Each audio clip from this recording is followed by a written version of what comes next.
Hello ਜੀ, ਸਤਿ ਸ਼੍ਰੀ ਅਕਾਲ ਜੀ। ਬਾਵਾ ਪੰਜਾਬੀ ਰਸੋਈ 'ਚ ਤੁਹਾਡਾ ਬਹੁਤ ਸਵਾਗਤ ਹੈ ਜੀ।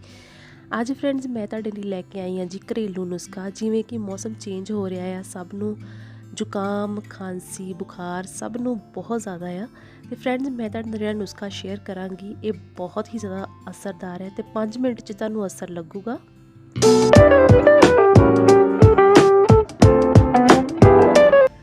ਸਭ ਤੋਂ ਪਹਿਲਾਂ ਫਰੈਂਡਸ ਅਸੀਂ ਕੀ ਕਰਨਾ ਹੈ ਕਿ ਇੱਕ ਫਰਾਈ ਪੈਨ ਅਸੀਂ ਲੈ ਲਿਆ ਆ ਤੇ ਫਰੈਂਡਸ ਇਹਦੇ ਵਿੱਚ ਮੈਂ ਪਾਵਾਂਗੀ ਜੀ 2 ਗਲਾਸ ਪਾਣੀ ਦੇ।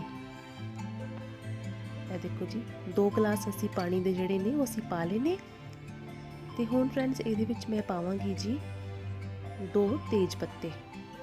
ਠੀਕ ਹੈ ਜੀ, 2 ਤੇਜ ਪੱਤੇ ਪਾਵਾਂਗੇ। ਤੇਜ ਪੱਤਾ ਸਾਡੀ ਸਿਹਤ ਵਾਸਤੇ ਬਹੁਤ ਵਧੀਆ ਆ। ਸਰਦੀਆਂ ਵਿੱਚ ਤੁਸੀਂ ਇਹਨੂੰ ਯੂਜ਼ ਕਰਦੇ ਰਿਹਾ ਕਰੋ, ਜ਼ੁਕਾਮ ਬਿਲਕੁਲ ਨਹੀਂ ਹੁੰਦਾ। ਤੇ ਹੁਣ ਫਰੈਂਡ ਇਹਦੇ ਵਿੱਚ ਮੈਂ ਪਾਇਆ ਜੀ ਅਦਰਕ ਨੂੰ ਮੈਂ ਕੱਦੂਕਸ ਕਰ ਲਿਆ ਆ ਤੇ ਕੱਦੂਕਸ ਕਰਕੇ ਤੁਸੀਂ ਪਾਉਣਾ ਹੈ ਕਿਉਂਕਿ ਜਿਹੜਾ ਇਹਦਾ ਰਸ ਆ ਨਾ ਚੰਗੀ ਤਰ੍ਹਾਂ ਪਾਣੀ ਦੇ ਵਿੱਚ ਮਿਲ ਜੂਗਾ। ਤੇ ਹੁਣ ਫਰੈਂਡ ਇਹਦੇ ਵਿੱਚ ਮੈਂ ਪਾ ਰਹੀ ਹਾਂ ਜੀ 8 ਤੋਂ 10 ਕਾਲੀਆਂ ਮਿਰਚਾਂ। ਇਹਨਾਂ ਨੂੰ ਮੈਂ ਕੁੱਟ ਲਿਆ ਆ। ਤੁਸੀਂ ਪਹਿਲਾਂ ਕਦੀ ਵੀ ਕੁੱਟ ਕੇ ਨਹੀਂ ਰੱਖਣੀ ਕਾਲੀ ਮਿਰਚ, ਤੁਸੀਂ ਉਸੇ ਟਾਈਮ ਤੇ ਕੁੱਟ ਕੇ ਇਹਨੂੰ ਤੁਸੀਂ ਤਾਜ਼ੀ ਨੂੰ ਯੂਜ਼ ਕਰਨਾ ਆ। ਤੇ ਹੁਣ ਫਰੈਂਡਸ 4 ਤੋਂ 5 ਜਿਹੜੇ ਲੌਂਗ ਨੇ ਉਹ ਵੀ ਮੈਂ ਪਾ ਰਹੀ ਹਾਂ। ਲੌਂਗ ਜਿਹੜੇ ਨੇ ਉਹ ਸਾਡੀ ਜਿਹੜੀ ਛਾਤੀ ਦੇ ਵਿੱਚ ਬਲਗਮ ਜੰਮ ਜਾਂਦੀ ਆ ਉਹਨੂੰ ਇਹ ਬਾਹਰ ਕੱਢਣ ਦੇ ਵਿੱਚ ਬਹੁਤ ਸਹਾਈ ਹੁੰਦੇ ਆ। ਤੇ ਫਰੈਂਡਸ ਅੱਧਾ ਚਮਚ ਮੈਂ ਪਾ ਰਹੀ ਹਾਂ ਜੀ ਅਜਵਾਇਨ ਦਾ। ਅਜਵਾਇਨ ਵੀ ਜਿਹੜੀ ਆ ਬਹੁਤ ਜ਼ਿਆਦਾ ਵਧੀਆ ਆ ਸਾਡੀ ਹੈਲਥ ਵਾਸਤੇ। ਤੇ ਹੁਣ ਫਰੈਂਡਸ ਮੈਂ ਇਹਦੇ ਵਿੱਚ ਪਾ ਰਹੀ ਹਾਂ ਜੀ ਅੱਧਾ ਚਮਚ ਪਿਸੀ ਹੋਈ ਦਾਲਚੀਨੀ ਦਾ ਪਾਊਡਰ। ਅਗਰ ਤੁਹਾਡੇ ਕੋਲ ਪਾਊਡਰ ਨਹੀਂ ਹੈਗਾ ਤੁਸੀਂ 2 ਸਟਿਕ ਜਿਹੜੀਆਂ ਨੇ ਯੂਜ਼ ਕਰ ਸਕਦੇ ਹੋ ਦਾਲਚੀਨੀ ਦੀਆਂ। ਤੇ ਅੱਧਾ ਚਮਚ ਫਰੈਂਡਸ ਮੈਂ ਇਹਦੇ ਵਿੱਚ ਪਾ ਰਹੀ ਹਾਂ ਜੀ ਹਲਦੀ ਦਾ ਤੁਹਾਨੂੰ ਪਤਾ ਹੀ ਆ ਬਹੁਤ ਜ਼ਿਆਦਾ ਫਾਇਦਾ ਆ ਸਾਡੇ ਸਰੀਰ ਵਾਸਤੇ ਇਹਦਾ। ਸਰਦੀਆਂ ਦੇ ਵਿੱਚ ਖਾਸ ਕਰਕੇ ਜਿਹੜੀ ਹਲਦੀ ਆ ਉਹ ਸਾਡੀ ਸਿਹਤ ਵਾਸਤੇ ਬਹੁਤ ਵਧੀਆ ਆ। ਤੇ ਹੁਣ ਫਰੈਂਡਸ ਮੈਂ ਇਹਦੇ ਵਿੱਚ ਪਾ ਰਹੀ ਹਾਂ ਜੀ ਥੋੜ੍ਹਾ ਜਿਹਾ ਗੁੜ ਅਗਰ ਤੁਹਾਡੇ ਕੋਲ ਪੁਰਾਣਾ ਹੋਵੇ ਤਾਂ ਸਭ ਤੋਂ ਜ਼ਿਆਦਾ ਵਧੀਆ, ਕਿਉਂਕਿ ਪੁਰਾਣਾ ਜਿਹੜਾ ਗੁੜ ਹੁੰਦਾ ਨਾ ਉਹਦੇ ਫਾਇਦੇ ਬਹੁਤ ਜ਼ਿਆਦਾ ਹੁੰਦੇ ਨੇ। ਬਟ ਮੈਨੂੰ ਮਾਰਕੀਟ ਤੋਂ ਜਿਹੜਾ ਮਿਲਿਆ ਉਹ ਗੁੜ ਜਿਹੜਾ ਹੈ ਮੈਂ ਯੂਜ਼ ਕਰ ਰਹੀ ਹਾਂ। ਤੇ ਹੁਣ ਫਰੈਂਡਸ ਇਹਦੇ ਵਿੱਚ ਮੈਂ ਪਾ ਰਹੀ ਹਾਂ ਜੀ ਅੱਧਾ ਚਮਚ ਕਾਲਾ ਨਮਕ ਦਾ।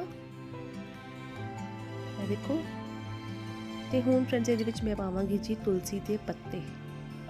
ਠੀਕ ਹੈ ਜੀ, ਤੁਲਸੀ ਜਿਹੜੀ ਆ ਬਹੁਤ ਹੀ ਜ਼ਿਆਦਾ ਵਧੀਆ ਸਾਡੀ ਸਿਹਤ ਵਾਸਤੇ। ਜਦੋਂ ਬੁਖਾਰ ਵਗੈਰਾ ਹੋ ਜਾਂਦਾ ਉਹਦੇ ਵਾਸਤੇ ਬਹੁਤ ਵਧੀਆ ਆ। ਤੇ ਹੁਣ ਫਰੈਂਡਸ ਸਾਡਾ ਕਾੜਾ ਆ ਉਹ ਰਿੱਝਣ ਸਟਾਰਟ ਹੋ ਗਿਆ ਦੇਖੋ। ਤੇ ਅਸੀਂ ਇਹਨੂੰ ਉਦੋਂ ਤੱਕ ਪਕਾਉਣਾ ਹੈ ਜਦੋਂ ਤੱਕ ਕਿ ਜਿਵੇਂ ਅਸੀਂ 1 ਗਲਾਸ ਪਾਣੀ ਦਾ ਪਾਇਆ, ਜਦੋਂ ਕਿ ਅੱਧਾ ਰਹਿ ਜੇ ਯਾਨੀ ਕਿ 1 ਗਲਾਸ ਜਦੋਂ ਪਾਣੀ ਦਾ ਰਹਿ ਜੇ ਉਦੋਂ ਤੱਕ ਅਸੀਂ ਪਕਾਉਣਾ ਆ। ਤੇ ਬਹੁਤ ਹੀ ਜ਼ਿਆਦਾ ਬੈਨੀਫਿਟ ਹੈ ਇਸ ਕਾੜੇ ਦੇ। ਦਵਾਈਆਂ ਨਾਲੋਂ ਅਗਰ ਅਸੀਂ ਘਰ ਵਿੱਚ ਹੀ ਦੇਸੀ ਨੁਸਖੇ ਯੂਜ਼ ਕਰੀਏ ਤਾਂ ਉਹਨਾਂ ਦੀ ਜਿਹੜੀ ਜ਼ਿਆਦਾ ਵਧੀਆ ਸਾਨੂੰ ਜਿਹੜੇ ਰਿਜ਼ਲਟ ਨੇ ਉਹ ਮਿਲਦੇ ਨੇ। ਤੇ ਫਰੈਂਡ ਦੇਖੋ ਜੀ ਜਿਹੜਾ ਸਾਡਾ ਕਾੜਾ ਹੈ ਉਹ ਰਿੱਝ ਰਿਹਾ ਆ ਪਰ ਹਲੇ ਟਾਈਮ ਲੱਗੂਗਾ। ਦੇਖੋ ਜੀ ਸਾਰੇ ਅਸੀਂ ਜੋ ਸਮਾਨ ਇਹਦੇ ਵਿੱਚ ਪਾਇਆ ਚੰਗੀ ਤਰ੍ਹਾਂ ਉਹਨਾਂ ਦਾ ਜਿਹੜਾ ਫਲੇਵਰ ਹੈ ਕਾੜੇ ਦੇ ਵਿੱਚ ਜਿਹੜਾ ਆ ਉਹ ਆ ਜਾਊਗਾ। ਤੇ ਦੇਖੋ ਜੀ ਮੈਂ ਤੁਹਾਨੂੰ ਇਹ ਵੀ ਦੱਸਾਂਗੀ ਕਿ ਤੁਸੀਂ ਕਿੰਨੇ ਟਾਈਮ ਲੈਣਾ ਆ, ਕਿੰਨਾ ਕੁ ਲੈਣਾ ਆ, ਮੈਂ ਤੁਹਾਨੂੰ ਉਹ ਵੀ ਸਾਰਾ ਕੁਝ ਦੱਸਾਂਗੀ।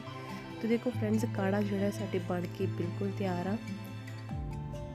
ਤੇ 2 ਗਲਾਸ ਪਾਣੀ ਦੇ ਪਾਏ ਸੀ ਤੇ 1 ਗਲਾਸ ਰਹਿ ਗਿਆ ਆ। ਤੇ ਹੁਣ ਅਸੀਂ ਇਹਨੂੰ ਨੀਚੇ ਉਤਾਰ ਲਾਂਗੇ।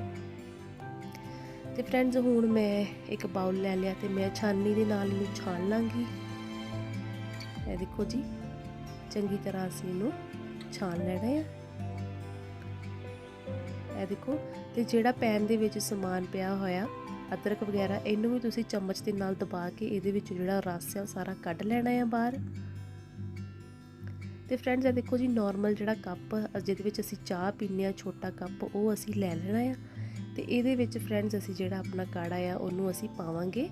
ਜਿੰਨਾ ਕੁ ਕਾੜਾ ਮੇਰਾ ਬਣ ਕੇ ਤਿਆਰ ਹੋਇਆ ਆ ਉਹ ਜਿਹੜਾ ਕਾੜਾ ਆ ਇਹ 3 ਜਾਣੇ ਤੁਸੀਂ ਪੀ ਸਕਦੇ ਹੋ। ਮੈਂ 2 ਕੱਪਾਂ ਦੇ ਵਿੱਚ ਪਾਇਆ, 1 ਕੱਪ ਦੇ ਵਿੱਚ ਹੋਰ ਇੰਨਾ ਹੀ ਪੈ ਜਾਊਗਾ।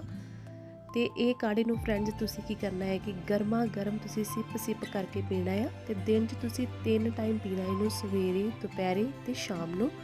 ਤੇ ਫਰੈਂਡਸ ਜਦੋਂ ਵੀ ਤੁਸੀਂ ਪੀਣਾ ਹੈ ਤੁਸੀਂ ਰੋਟੀ ਖਾਣ ਤੋਂ ਬਾਅਦ ਪੀਣਾ ਆ, ਕਿਉਂਕਿ ਰੋਟੀ ਖਾਣ ਤੋਂ ਬਾਅਦ ਅਗਰ ਤੁਸੀਂ ਇਹਨੂੰ ਪੀਓਗੇ ਤਾਂ ਜਿਹੜਾ ਇਹਦਾ ਅਸਰ ਹੈ ਉਹ ਗਲੇ ਦੇ ਵਿੱਚ ਰਹੂਗਾ ਤੇ 5 ਮਿੰਟ ਦੇ ਵਿੱਚ ਤੁਹਾਨੂੰ ਜਿਹੜਾ ਅਸਰ ਹੈ ਉਹ ਦਿਖਣਾ ਸਟਾਰਟ ਹੋ ਜਾਊਗਾ।